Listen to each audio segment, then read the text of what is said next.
Lose 20 pounds or you'll ruin your sister's wedding photos. My mother's voice cut through the living room like a verdict. I sat there, fork halfway to my mouth, staring at the pasta on my plate that suddenly felt like evidence of my failure. My name is Eleanor. I'm 33 years old, and I've spent most of my life listening to my family dissect my body like it was public property. My sister Bridget sat across from me, her engagement ring catching the afternoon light streaming through the windows of my parents' home in Charleston, South Carolina. She didn't say anything, but the small smile playing at her lips told me everything. This wasn't news to her. They'd discussed this before I arrived for Sunday dinner. My father cleared his throat, the way he always did when he wanted to add weight to something my mother said. Your mom has a point, Eleanor. This is Bridget's big day. The photos will last forever. I set my fork down slowly, carefully. My heart hammered in my chest, but I kept my face neutral. Years of practice had taught me that reacting only made things worse. Showing hurt was interpreted as weakness. Showing anger meant I was being difficult. I see, I said quietly. Bridget finally spoke, her voice carrying that particular tone of false concern she'd perfected over the years. It's not that you look bad, Ellie. It's just that everything needs to be perfect. You understand, right? I've spent so much money on this wedding. The photographer alone cost $8,000. $8,000 on someone to document a day where I was already being told I wasn't good enough to be seen as I was. My mother reached across the table and patted my hand. We're not trying to hurt your feelings, sweetheart. We're trying to help you. This could be a great opportunity for you to finally get serious about your health. There it was, the framing that had defined my entire relationship with my family. Every criticism was help. Every judgment was concern. Every moment they made me feel small was actually them caring about me. I nodded slowly, letting them think I was absorbing their wisdom. But something inside me had shifted. The wedding is in 3 months, my mother continued, pulling out her phone. That gives you 12 weeks. 20 pounds is definitely doable if you commit. I found this great program. It's only $300 a month, and they send you all your meals prepackaged. She showed me her phone screen, but I barely glanced at it. My mind was somewhere else entirely, calculating different numbers. 3 months of meal programs, weekly weigh-ins that would inevitably become family events, 90 days of having every bite I took monitored and commented on. I'll think about it, I said, standing up from the table. Where are you going? My mother asked sharply. We haven't had dessert yet. I made that lemon cake you love. The one I love, not the one she'd let me eat without commentary. I need to get going, I said, keeping my voice steady. I have work early tomorrow. That was a lie. I worked remotely as a graphic designer, and my schedule was flexible. But it was an excuse they couldn't argue with. I kissed my mother's cheek, hugged my father briefly, and gave Bridget a tight smile. Congratulations again on the engagement. The drive back to my apartment took 20 minutes, but I barely registered the road. My hands gripped the steering wheel while my mother's words played on repeat. Lose 20 pounds or you'll ruin your sister's wedding photos, as if my existence in my current body was an act of sabotage. When I finally walked into my apartment, I stood in the doorway for a long moment, looking at the space I'd created for myself. Plants on every surface, art on the walls, books stacked on shelves, a comfortable couch with throw pillows in colors I loved. This was my sanctuary, the place where I didn't have to be anyone but myself. I pulled out my phone and opened my notes app. Instead of searching for diet programs, I typed 3 words. I deserve better. Then I sat on my couch, opened my laptop, and started researching something else entirely. Not how to lose 20 pounds in 12 weeks, not how to make myself smaller, but how to take up space in a way that would make my own happiness the priority for once in my life. The next morning, I woke up to 17 text messages in the family group chat, all about the wedding. My mother had sent a detailed timeline of the next 3 months, color-coded by priority level. Week 1 through 4 were labeled Eleanor's Transformation Phase 1. I stared at my phone screen, feeling the familiar tightness in my chest. I scrolled through the messages while making coffee. Bridget sent photos of bridesmaid dresses, all in a pale pink. My mother responded with heart emojis. My father chimed in occasionally with thumbs-up reactions. Then came the message clearly directed at me. Remember, everyone needs to be at their best for the photos. This day is about making memories that will last forever. I set my phone face down and focused on the simple ritual of making breakfast. Scrambled eggs, toast, fresh fruit. Foods I enjoyed, prepared the way I liked them. No measuring, no tracking, no guilt. But my mind kept drifting back through the years, cataloging moments I'd tried to forget. Family gatherings where my mother would intercept me before I reached the buffet table. Beach vacations where Bridget wore bikinis while I received suggestions about flattering one-pieces.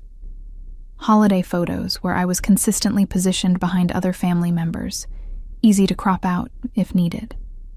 When I was 16, Bridget was 11. I'd already started developing curves while she was still stick-thin. I remembered my mother taking me aside during Bridget's birthday party. "You need to watch what you eat, Eleanor. I don't want you to struggle the way I did." But Bridget never had to watch anything. She ate what she wanted and was celebrated for her naturally slender frame. College had been my escape. 4 years in Savannah, building a life that didn't revolve around my family's constant monitoring. I'd made friends who never commented on my food choices. I dated people who found me attractive as I was. I'd discovered that the world outside my family's house was full of people who didn't consider my body a problem requiring intervention. But every visit home pulled me back into the old dynamics.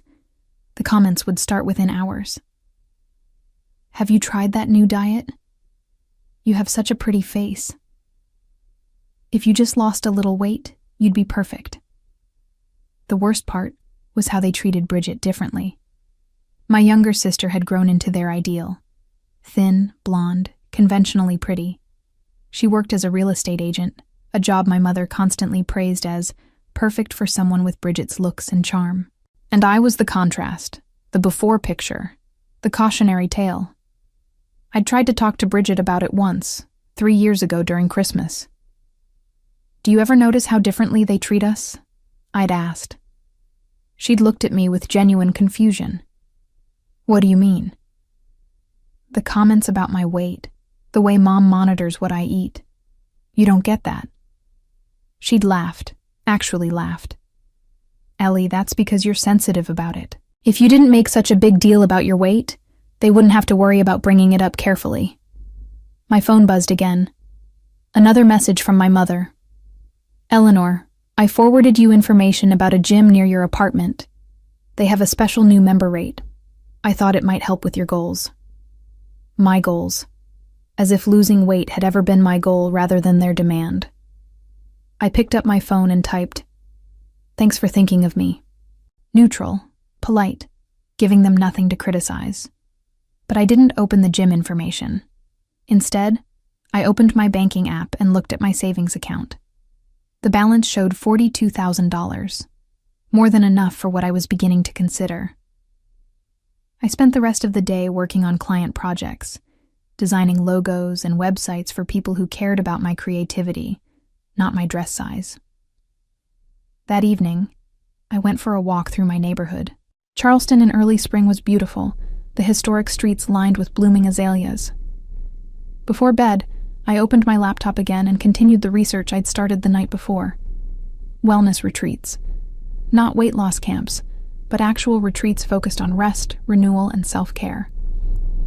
I found one that made my heart beat faster. Serenity Shores, located on a private island off the coast of North Carolina. 5 days of massage, meditation, yoga, gourmet healthy meals, and complete disconnection from the outside world. They encouraged guests to leave their phones behind. The dates available included the weekend of Bridget's wedding. The cost was $4,700 for the 5-day package. I sat back in my chair, my cursor hovering over the booking page. This was crazy. Missing my sister's wedding. Spending that much money on myself. Choosing my own peace over family obligation. But as I thought about walking down that aisle, knowing everyone would be judging my body, knowing the photographer had been instructed to hide me in the photos, knowing I'd spend the entire day feeling like an embarrassment to be managed, something crystallized. I clicked the booking button and entered my credit card information. My hands didn't shake. For the first time in days, I felt completely calm. The confirmation email arrived within minutes. Serenity Shores, the exact dates of Bridget's wedding weekend. Non-refundable. I saved the confirmation, closed the screen, and went to bed. I'd tell them eventually. But not yet. For now, this choice was mine alone, a secret that made me smile in the darkness. The next 8 weeks passed in a strange dual existence. On the surface, I played along with my family's expectations. I responded to my mother's texts about weight loss programs with non-committal responses like, "I'm working on it," and "I'll keep that in mind." I attended the bridesmaid dress fitting and said nothing when the seamstress took my measurements while my mother hovered nearby, her lips pressed into a thin line. But privately, I was preparing for something entirely different. I threw myself into my work, taking on extra projects. The additional income wasn't necessary for the retreat, which was already paid for, but staying busy kept me from second-guessing my decision. I designed websites for a bakery, a yoga studio, and a nonprofit focused on body positivity.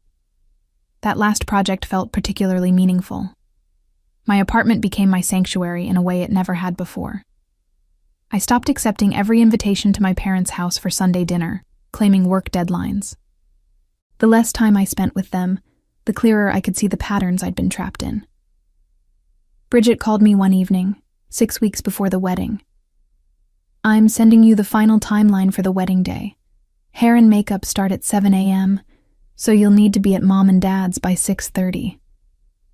"Okay," I said neutrally. "Mom said you've been doing really well with the weight loss," Bridget continued. "She's so proud of you for taking it seriously."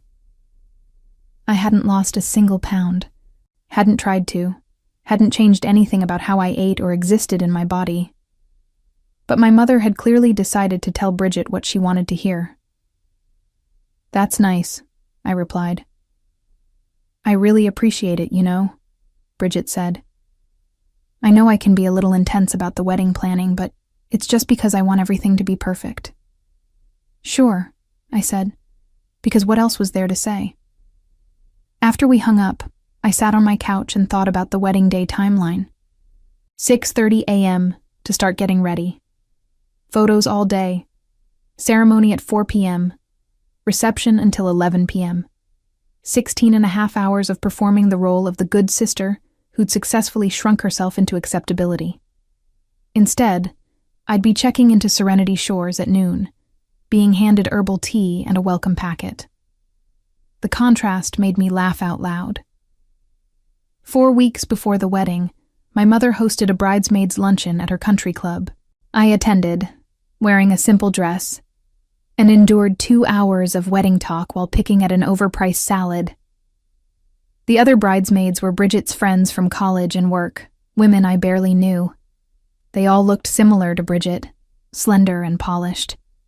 They discussed workout routines and juice cleanses, shared tips about photographers and makeup artists. I smiled and nodded and said very little. At one point, my mother leaned close and whispered, "You're doing so well, sweetheart. I can tell you've lost weight. Your face looks thinner." My face looked exactly the same, but my mother saw what she wanted to see. "Thanks," I said, sipping my water. 3 weeks before the wedding, Bridget sent a message to the bridesmaids group chat. "Remember, we're all representing me in these photos, so please make sure you're looking your absolute best. And please, no one gain any weight between now and the wedding. The dresses were fitted specifically for each of you." I stared at that message for a long time. No one gain any weight.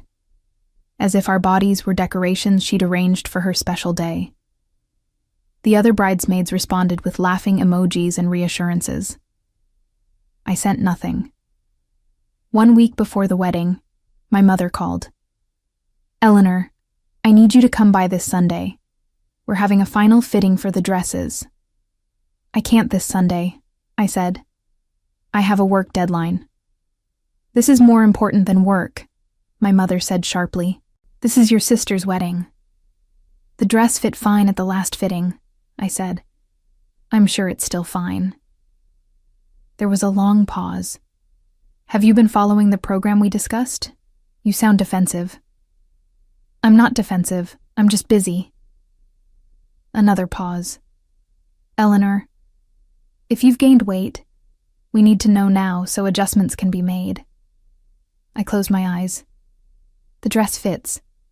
I'll see you at the wedding." I hung up before she could respond.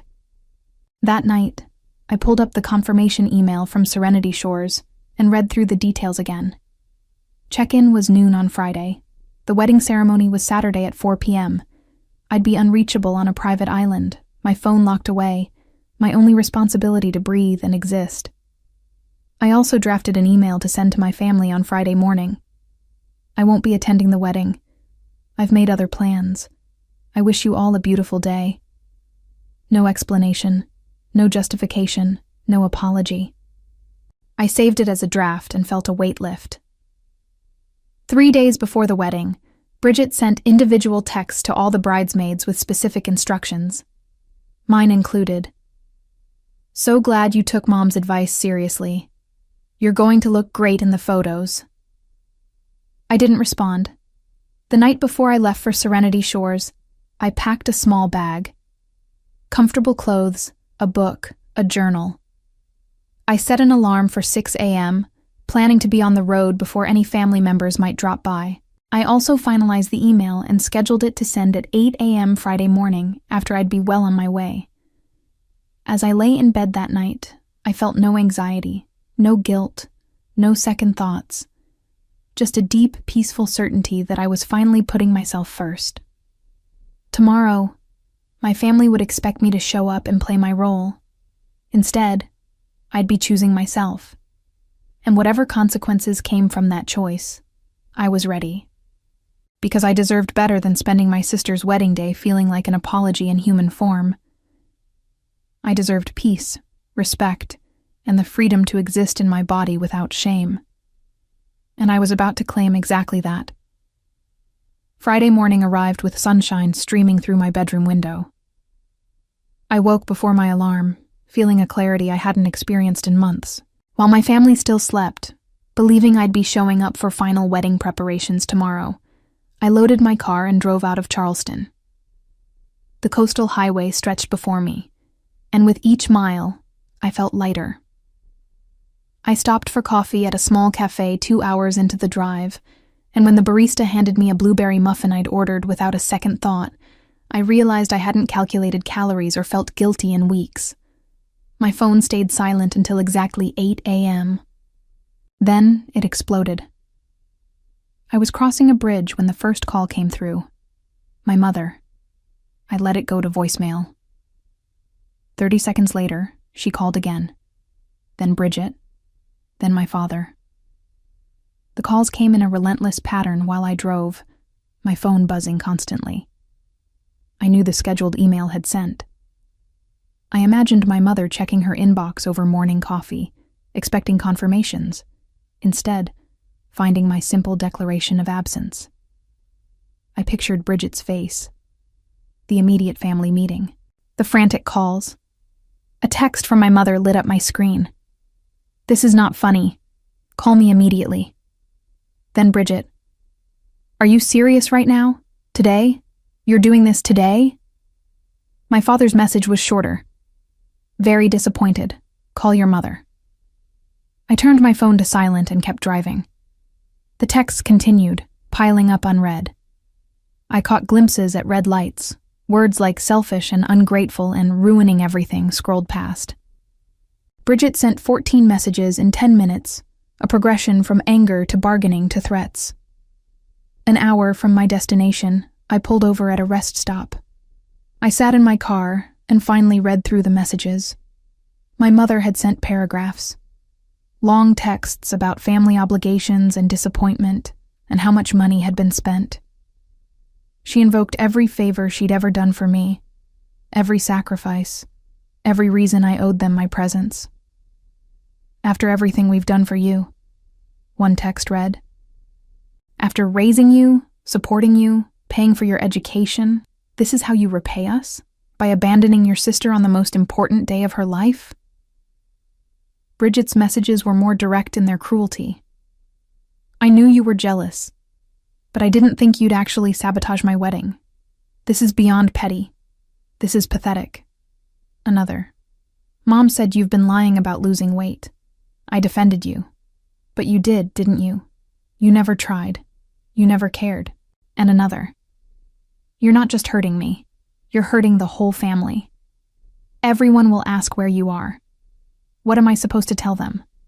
That my sister is so selfish she couldn't be bothered to show up? My father's messages were cold and formal. Your mother is very upset. We need to discuss this immediately. This behavior is unacceptable and will have consequences. I sat there reading their words, waiting for the guilt to crush me, waiting for the familiar spiral of shame and the desperate urge to fix things. But the guilt didn't come. Instead, I felt a strange sort of calm.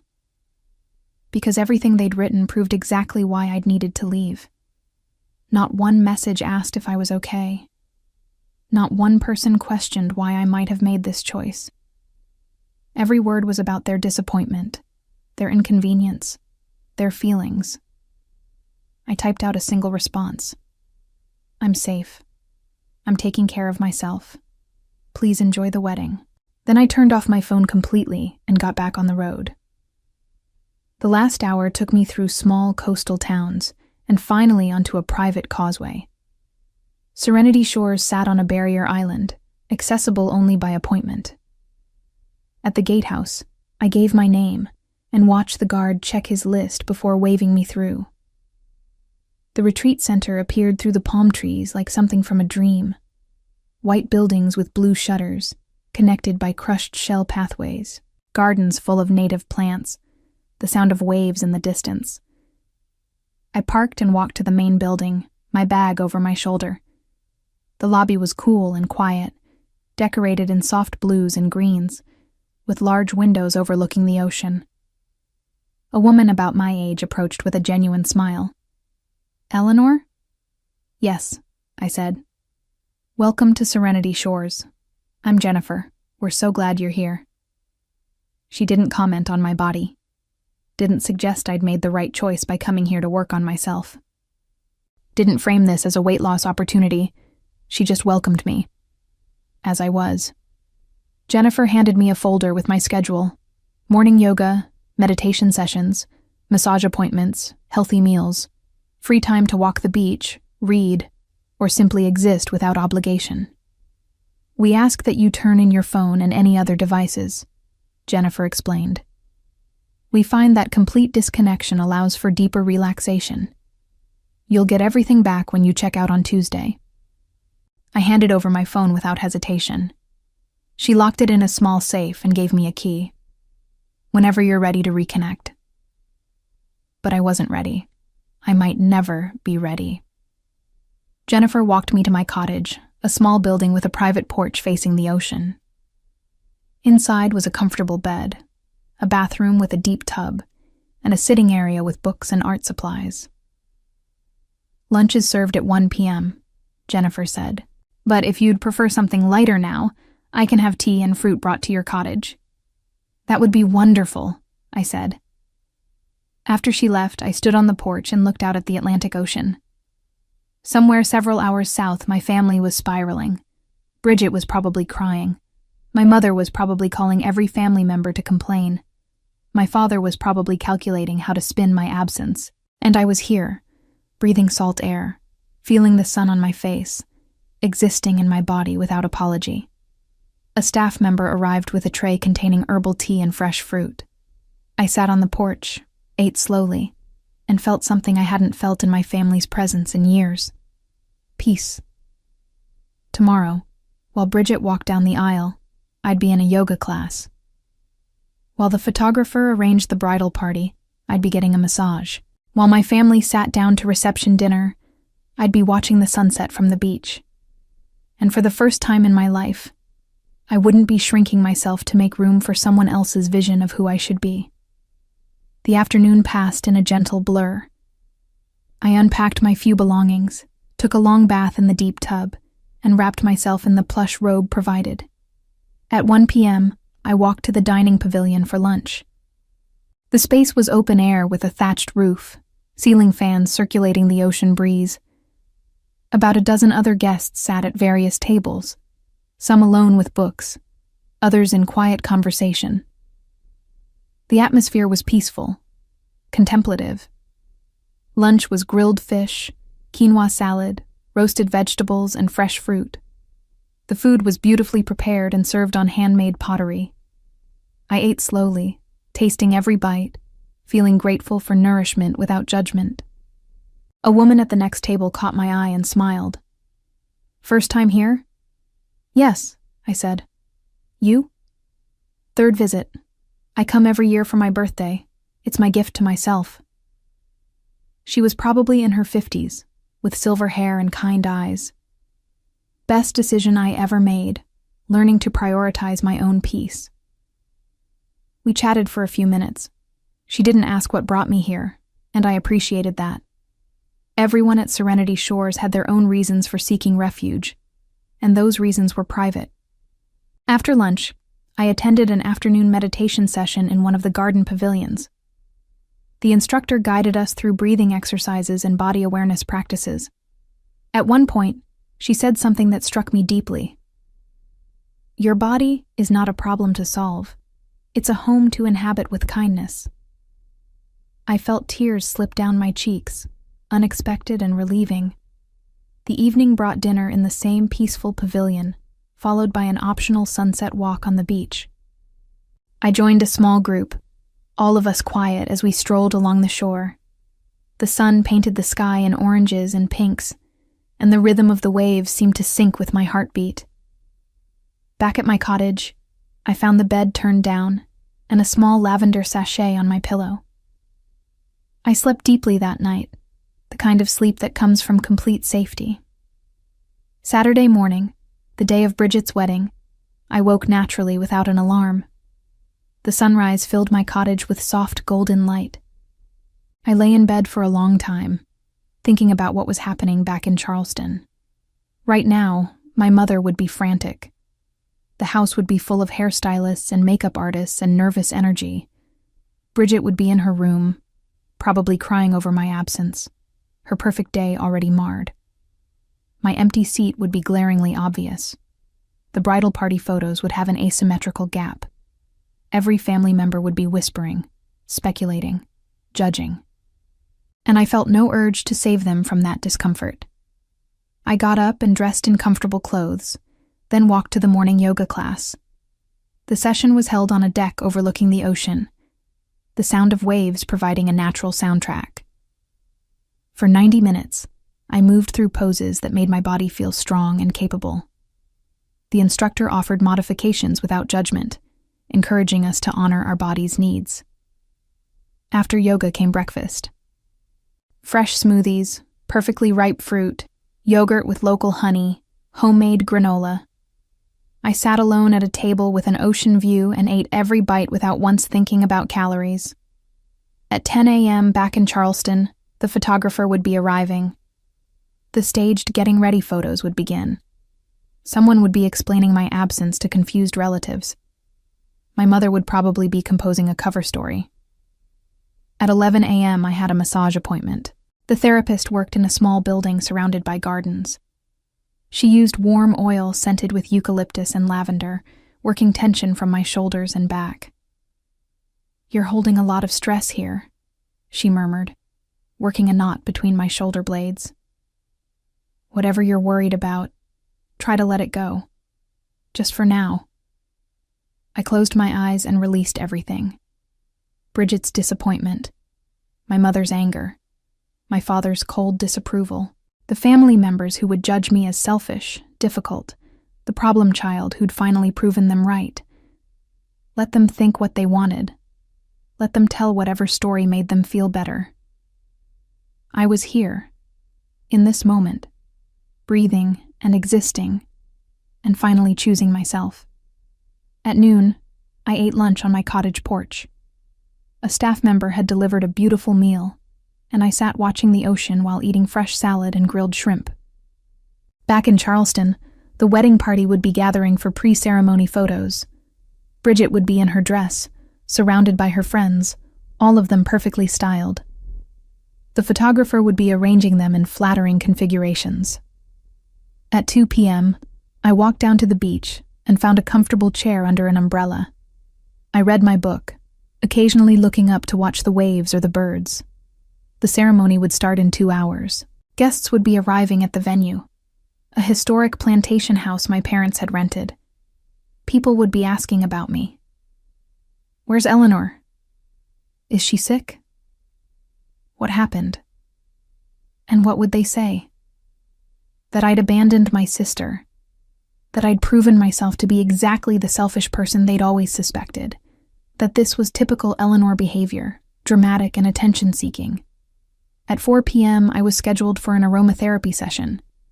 While Bridget walked down the aisle in Charleston, I lay on a massage table while the therapist applied essential oils and guided me through deep relaxation. "Notice where you're holding tension," she said softly, "and breathe into those spaces. Give yourself permission to release what no longer serves you." I breathed in lavender and eucalyptus. I released 33 years of trying to earn love by shrinking myself. I released the belief that my worth was determined by my dress size. I released the exhausting performance of being the acceptable daughter, the manageable sister. At 5 p.m., the ceremony would be over. Bridget would be married, photos would be taken, and the cocktail hour would begin. My absence would be the subject of hushed conversations. Some people would defend me, saying there must be a good reason. Most would accept whatever story my mother had crafted. I emerged from the aromatherapy session feeling lighter than air. I walked back to my cottage, changed into a sundress, and headed to the dining pavilion for dinner. The evening meal was a celebration of fresh local ingredients. Seafood caught that morning, vegetables from nearby farms, bread baked on site. I sat with the woman I'd met at lunch and another guest, a man about my father's age who'd come to the retreat after a heart attack. "Life's too short to spend it being miserable," he said, raising his glass of sparkling water.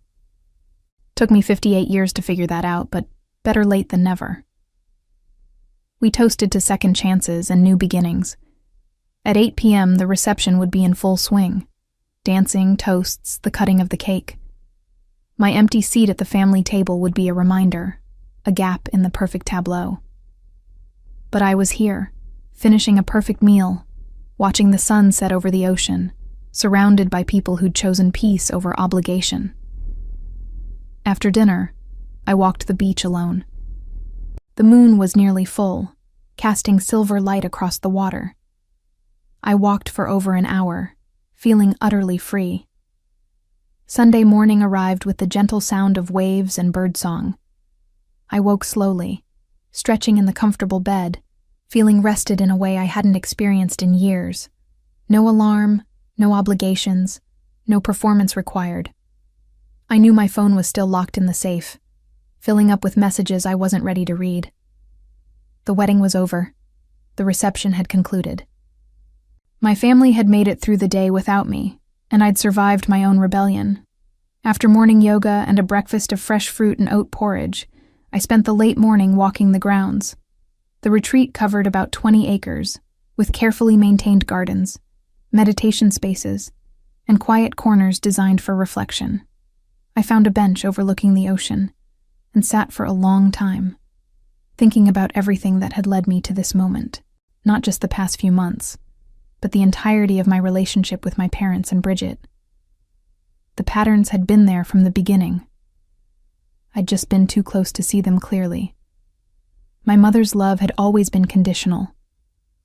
I'd spent my childhood trying to earn it by being good, being obedient, being whatever version of myself she found acceptable. But the bar kept moving. The standards kept changing. Nothing I did was ever quite enough. And Bridget had learned from our parents that she was the favored child. That belief had shaped her into someone who expected accommodation, who saw my needs as secondary to her desires, who genuinely believed she deserved perfect circumstances even if those circumstances required me to feel inadequate. I'd tried to talk to them. 3 months ago, after that first dinner, I'd attempted to express how hurtful their comments were. I'd called my mother the following Tuesday. "Mom, I need to talk to you about what you said at dinner." "About the weight?" "Honey, I was just trying to help." It didn't feel like help. It felt cruel. There'd been a long pause. Then, "Eleanor, if you're going to be this sensitive about constructive feedback, I don't know how to talk to you.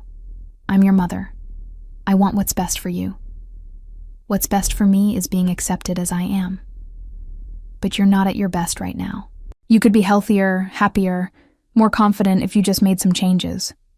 I am happy. I'm confident in my work, in my friendships, in my life. The only place I feel inadequate is around you." Another pause, colder. "Well, I'm sorry you feel that way. But I can't apologize for caring about your well-being. And frankly, I think you're being overdramatic." That conversation had ended with my mother pivoting to wedding logistics, effectively closing the door on any real discussion. I'd tried with Bridget too, sending her a carefully worded text about feeling excluded and judged. Her response had been dismissive. "Ellie, no one is judging you. We just want you to feel your best for the photos. Why are you making this into a big thing? When the people who should love you most refuse to hear your pain, what choice do you have but to stop expecting them to change?" I'd spent years trying to explain myself, justify my feelings, make them understand, but understanding required willingness, and they'd never been willing to see me as anything other than a problem requiring correction. That realization, sitting on a bench overlooking the Atlantic, finally released me from the obligation to keep trying. Monday brought another day of peaceful routine. Morning yoga, meditation, massage, meals prepared with care. I joined a workshop on mindful movement and another on self-compassion. I read 3 chapters of my book. I napped in a hammock. I watched the sunset, and I didn't think about my family once. Tuesday morning, my last at Serenity Shores, I woke with mixed emotions. I'd loved every moment here, but I also knew I couldn't hide on this island forever. Eventually, I'd have to return to Charleston, to my apartment, to my regular life. And that life included a family who would be furious with me. After a final yoga class and breakfast, I packed my belongings and walked to the main building. Jennifer was at the front desk, smiling as I approached. "How was your stay?" she asked. "Transformative," I said honestly. She retrieved my phone from the safe and handed it over. "Whatever is waiting for you on there, remember that you get to choose how you respond. You always have a choice." I thanked her and walked to my car. For a long moment, I sat in the driver's seat without turning on my phone, looking back at the retreat center through the palm trees. This place had given me space to remember who I was outside my family's expectations. I needed to hold on to that truth. Finally, I powered on my phone. It took several minutes for all the notifications to load. Hundreds of them. Missed calls, voicemails, text messages, emails. The sheer volume was almost comical. I scrolled through the texts first, starting from Saturday.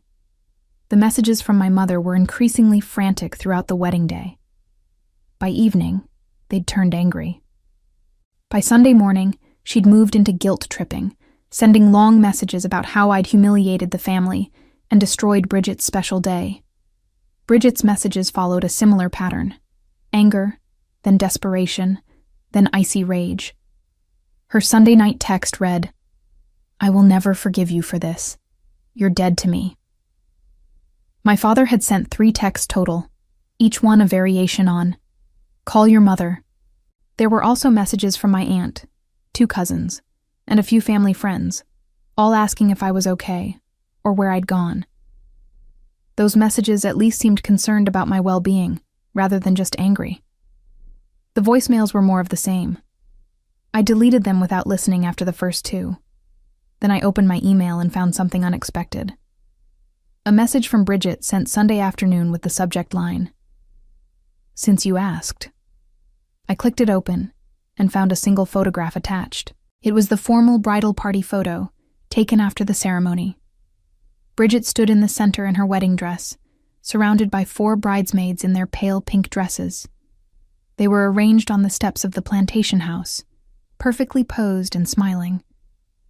And there, on the end, obviously edited in, was me. Or rather, a version of me. Someone had photoshopped my face onto another bridesmaid's body, creating a thinner version of Eleanor who matched Bridget's aesthetic requirements. The editing was decent, but not perfect. My face didn't quite match the body's proportions, and the lighting was slightly off. Bridget's email contained 1 sentence. "This is what we had to do because of you." I stared at that photograph for a long time. This was what they'd wanted all along. Not me as I actually existed, but a manipulated version that fit their vision. They'd been trying to Photoshop me in real life, and when I'd refused to participate, they'd just done it digitally instead. I saved the photo to my phone, not as something to be hurt by, but as a reminder. This was what I'd escaped. This was what I'd refused to become. I started the car and began the drive back to Charleston, my mind clear and my decision made. I wouldn't be apologizing. I wouldn't be explaining. I wouldn't be accepting their narrative about my selfishness and cruelty. I'd chosen myself, and I'd do it again. The drive back to Charleston took 4 hours, but I stopped halfway at a coffee shop in a small coastal town. I needed to prepare myself for what came next, and I needed caffeine. I sat in my car and finally listened to one of my mother's voicemails, the one left Sunday morning. Her voice was tight with controlled fury. "Eleanor, I don't know what you think you're accomplishing with this stunt, but you've hurt your sister deeply. The wedding was beautiful despite your absence, though we had to field questions all day. I told people you had a work emergency. You're welcome for covering for your selfishness. When you decide to stop this childish behavior, you can call me. Maybe I'll answer." I deleted it and listened to another, this one from Bridget, left Saturday night. "I hope you're happy. You got exactly what you wanted, which was to ruin my wedding and make it all about you. Everyone was talking about you instead of celebrating me. You're a terrible sister." I deleted that one too. Then I opened my contacts and scrolled to my Aunt Diane's name. She was my mother's younger sister, someone I'd always felt more comfortable with. Her text from Sunday had simply said, "Are you okay? Call me when you can." I pressed call. She answered on the second ring. "Eleanor." "Hi, Aunt Diane. Are you all right? Your mother said you disappeared and wouldn't answer your phone." "I'm fine. I was at a wellness retreat. I turned my phone off for a few days." There was a pause. "The weekend of Bridget's wedding." "Yes." Another pause, longer this time. "Do you want to talk about it?" And suddenly, I did. Sitting in that parking lot, I told her everything. The demand that I lose 20 pounds, the comments about ruining the photos, Bridget's instruction to the photographer to hide me, the constant monitoring and judgment, and the way my body had been treated as a problem to solve. Diane listened without interrupting. When I finished, she sighed deeply. "I'm not surprised," she said. "Your mother has always been difficult about weight and appearance. She was the same way with me when we were younger. I was heavier than her, and she never let me forget it. I didn't know that. She's mellowed with age, believe it or not. But she's still got some of those old attitudes, and she passed them on to Bridget. I noticed it at the wedding, actually. The way Bridget kept making little comments about the food, about people's dresses. She's become just like your mother." I closed my eyes. They photoshopped me into the bridal party photo, a thinner version of me. "Jesus," Diane breathed. "Eleanor, that's twisted." "I know." "What are you going to do?" "I don't know yet, but I'm not apologizing. I'm not pretending I was wrong to choose myself." "Good," Diane said firmly. "You weren't wrong. What they did was cruel, and you had every right to protect yourself." We talked for another 20 minutes. Diane told me that the wedding had been tense, that my mother had been visibly angry all day, that Bridget had cried through most of the reception. Several family members had privately expressed concern about my absence. "Your cousin Julia asked me if you were sick," Diane said. "She said it wasn't like you to just not show up. I told her I'd check on you. Tell her I'm fine. Tell anyone who asks that I'm fine and that I made the choice I needed to make." After we hung up, I felt more grounded. At least one person in my family understood. I drove the rest of the way to Charleston and arrived at my apartment in the late afternoon. Walking through my door felt like coming home to myself, my space, my things, my life that existed completely separate from my family's drama. I unpacked, showered, and made myself dinner. Real dinner, not diet food, just a meal I wanted to eat. Then I sat on my couch with my laptop and opened social media.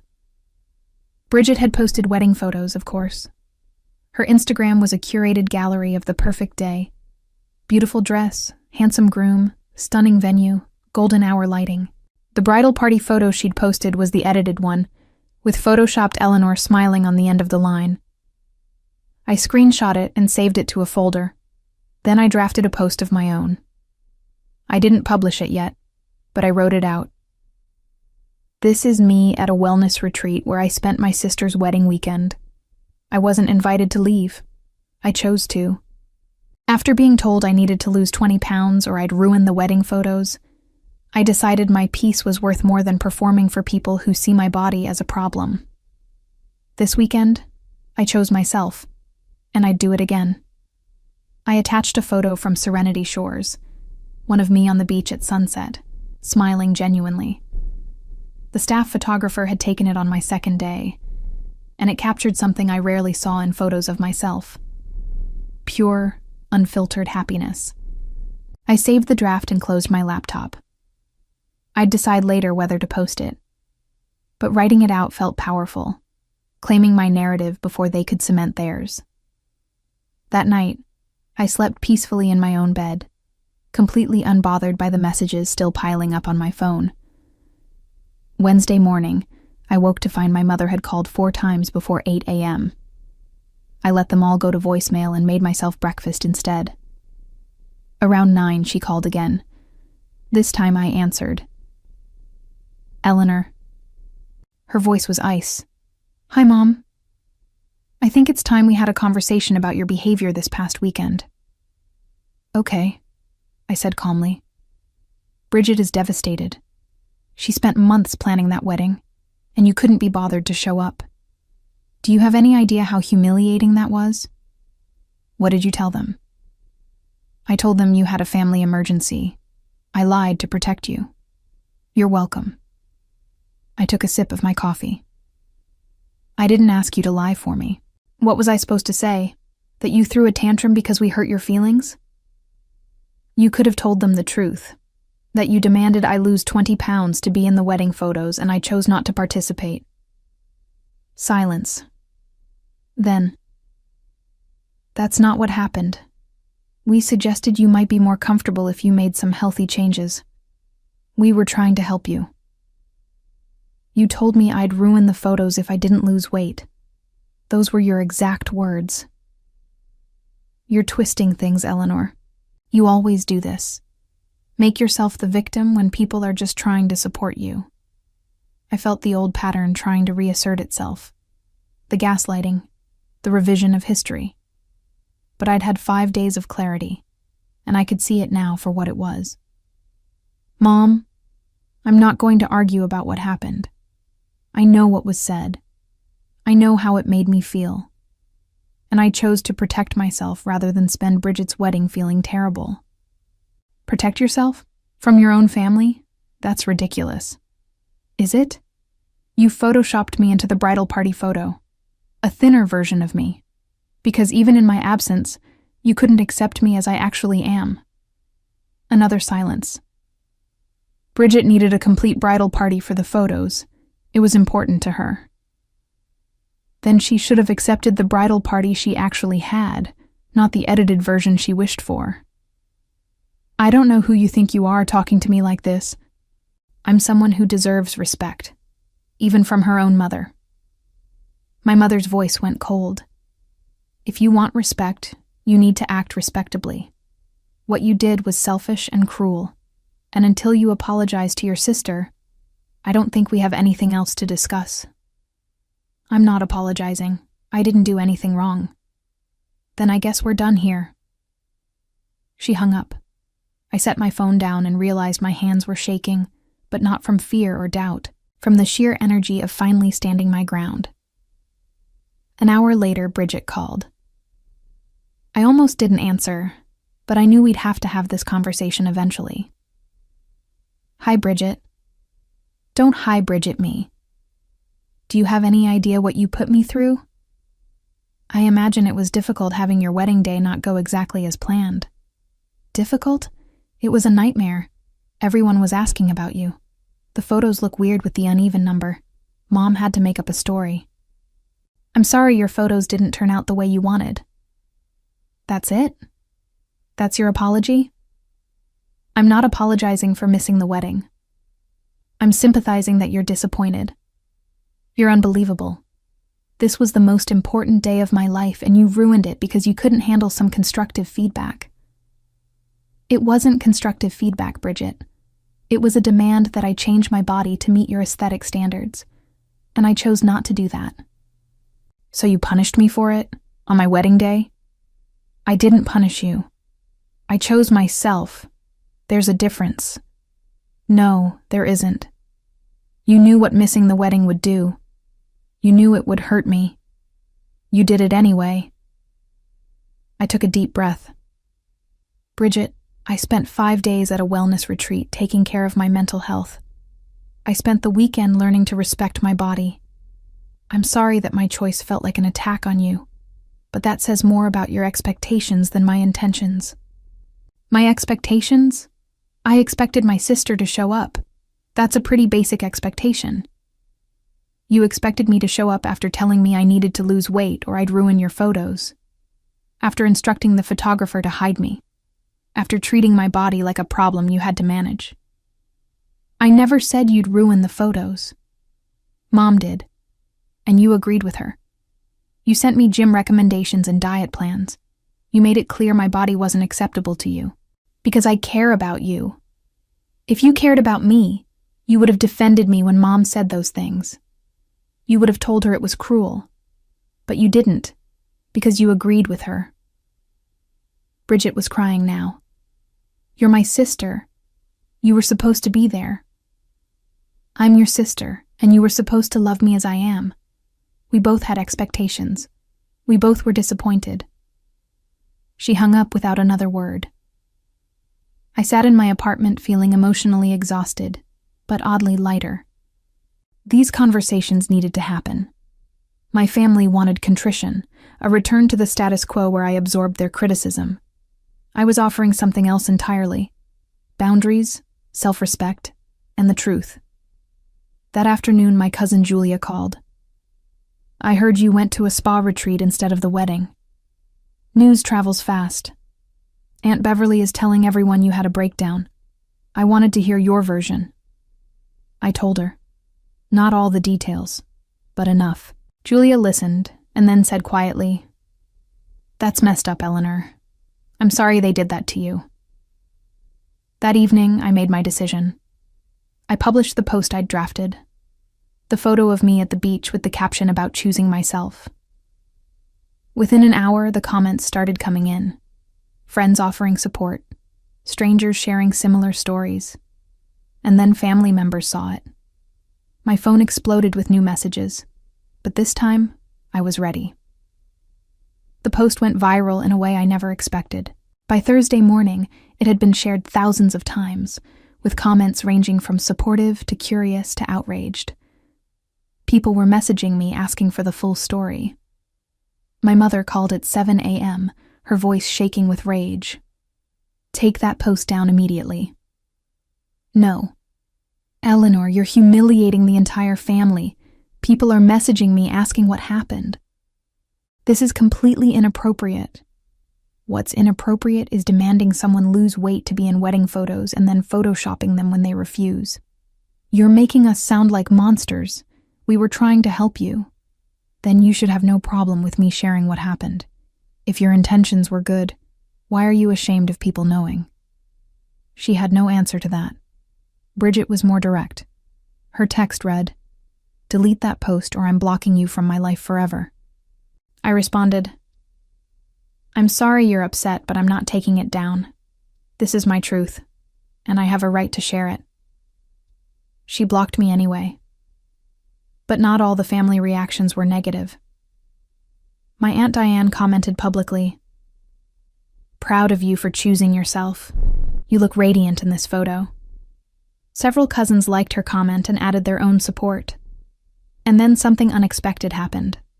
Other family members started sharing their own stories.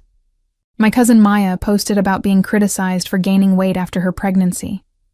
Julia shared about being compared unfavorably to her thinner sister at family gatherings.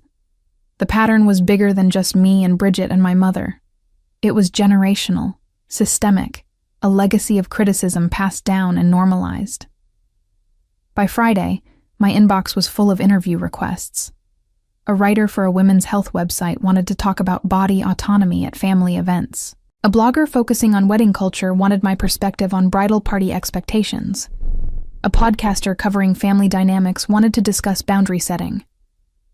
I accepted 3 of the interviews, carefully controlling my narrative while protecting specific details that would identify my family. I talked about the general experience of being told to change your body for someone else's aesthetic preferences. I discussed the difference between supporting health and demanding conformity to beauty standards. I shared how choosing myself had been the healthiest thing I'd ever done. The articles came out over the following week, each one generating more discussion. My story resonated with thousands of people who'd experienced similar pressure, and through it all, my family remained furious. My mother sent increasingly hostile messages. Bridget's friends left nasty comments before I blocked them. My father tried the rational approach, explaining calmly why I was wrong and damaging. But I also received messages of support. Aunt Diane invited me to dinner, just the 2 of us, where she shared her own stories of my mother's criticism. Julia started posting her own boundaries content, publicly aligning herself with my stance. Several family friends reached out privately to say they'd always thought the treatment of me was unfair. The tide was turning. Not everyone was on my side, but enough people were that my family's narrative couldn't maintain its dominance. 3 weeks after the wedding, I received a letter in the mail, actual snail mail, which seemed almost comically formal. It was from Bridget, 3 pages of careful handwriting. She didn't apologize. Instead, she explained in detail how I'd hurt her, how my absence had cast a shadow over her entire day, how she'd never be able to look at her wedding photos without thinking about my betrayal. And then, in the final paragraph, "I thought we were close. I thought you loved me. Sisters are supposed to support each other, but you chose a spa day over being there for me. I don't think I can forgive that. Maybe someday, but not now." I read the letter twice, and then I put it in a drawer. Maybe someday we'd find a way to rebuild. But that day wasn't today. Instead, I focused on my work. I took on a major project redesigning a website for a body-positive fitness studio, pouring my energy into creating something beautiful that celebrated all bodies. The owner became a friend. I went back to Serenity Shores for a long weekend 2 months later, and this time it felt like visiting a sacred space that had changed my life. I started a small online community for people navigating family boundary setting, and it grew quickly. People shared their stories, offered support, and reminded each other that choosing yourself isn't selfish. And slowly, my life transformed. A life where my worth wasn't determined by my family's approval. A life where my body was mine to inhabit without shame. A life where peace mattered more than performance. 6 months after the wedding, I was offered a speaking opportunity at a conference on body autonomy and family dynamics. Standing on that stage, sharing my story with 300 people, I realized how far I'd come. I'd lost something that year, but it wasn't weight. It was the belief that I needed to shrink myself to be loved. It was the performance of compliance and the exhausting work of trying to earn acceptance from people who'd made their approval conditional. What I'd gained was infinitely more valuable: my self-respect, my peace, and the absolute certainty that I deserved better. My mother and Bridget faced their own consequences. My mother's reputation in the family took a hit as more relatives came forward with their own stories of her criticism. Bridget's social circle gradually learned the truth about my absence, and several of her friends privately reached out to say they understood my choice. My father remained stubbornly silent, but his silence spoke volumes about his complicity. They'd wanted a perfect wedding day, with perfect photos, and a perfectly compliant family member. Instead, they got a wedding shadowed by my absence, and a permanent reminder that control has its limits. People can only be pushed so far before they choose themselves, and no amount of guilt or manipulation can undo that choice once it's made. Looking back, I understand now that my revenge wasn't in the moment I left for Serenity Shores, though that choice was powerful. My revenge was in building a life so full of peace and self-love that their approval became irrelevant.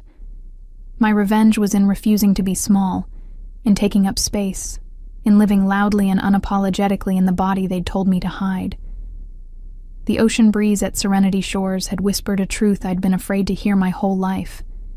I was enough, exactly as I was. And once I truly believed that, nothing they said or did could touch me. That was the greatest revenge of all.